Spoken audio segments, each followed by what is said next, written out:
Everyone, সবাই তোমরা কেমন আছো? আলহামদুলিল্লাহ অনেক ভালো আছি। আমি তোমাদের সাথে 3 ফুড রেস্টুরেন্টের এক্সপিরিয়েন্সটা আজকে আমি শেয়ার করব।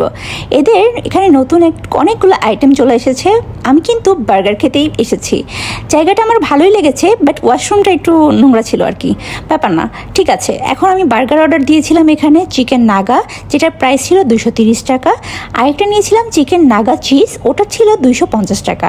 আর সাথে কিন্তু আমি নিয়েছিলাম কোল্ড কফি। ওদের কোল্ড কফিটা কিন্তু বেস্ট। ওকে, কোল্ড কফিটার স্মলটার দাম হচ্ছে 90 টাকা আর বড়টার দাম হচ্ছে 150 টাকা। তো এই যে খাওয়া দাওয়া আমি শুরু করে দিয়েছি, টেস্ট আমার ভালোই লেগেছে। স্পেশালি নাগার এত ঝাল খেয়ে তো আমার অবস্থা বেহাল। বার্গার আর কোল্ড কফি খাওয়ার পরে নিয়েছিলাম আমি রাইস উইথ সেজওয়ান চিকেন, যার দাম ছিল 329 টাকা। এটাও কিন্তু আমার কাছে ভালোই লেগেছে, টেস্ট ওয়াইজ গুড। খাবারটা অনেক ভালো ছিল, এক্সপিরিয়েন্সটা ভালো ছিল, কিন্তু আমি বলবো ওয়াশরুমের একটু কন্ডিশনটা ঠিক করতে। আল্লাহ হাফেজ।